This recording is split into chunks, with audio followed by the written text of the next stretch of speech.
Yo te quiero mucho, con sincero amor, y me haces sufrir y me haces penar con tu desamor. Y a pesar de todo, tú no eres culpable. Que te quiera así, con alma, con vida y honda pasión. Yo anhelo de ti mi dulce ilusión, alcanzar un día la dicha, el cielo y oír de tus labios un tierno te quiero para mi consuelo,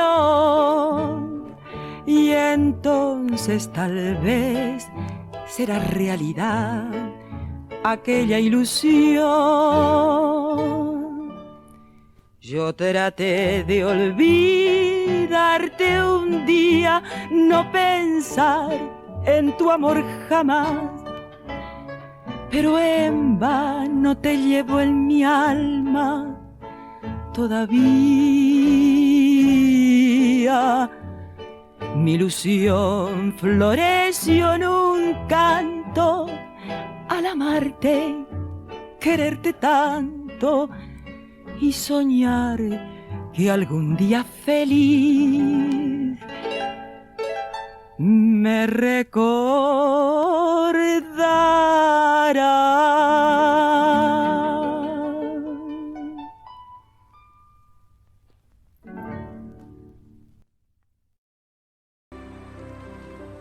Querida Amanda, cuando era joven buscaba la forma de las cosas, una razón o un diseño, pero todo lo que me sucedía se sentía como un accidente, así que perdí la fe. Cuando sobreviví a mi caída, comencé a preguntarme si habría algún propósito en mi vida. Tal vez tenía un camino destinado, aunque no pudiera verlo con claridad. Al verte de nuevo, creí que se nos otorgaba una segunda oportunidad, que el universo decidía dárnosla. Tienes compromisos, lo entiendo, y quieres cumplirlos. Eso solo me hace amarte más. Espero verte de nuevo algún día, pero si no lo hago, debes saber que estos días han sido los mejores de mi vida. Amo quien soy contigo, Amanda. Eres mi amiga más querida, mi amor más profundo. Eres lo mejor de mí.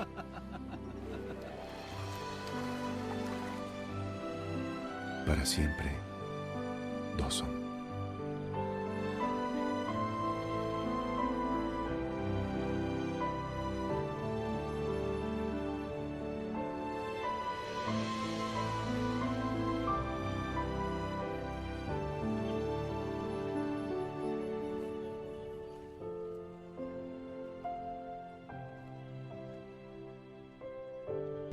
Y soñar que algún día feliz me recordará.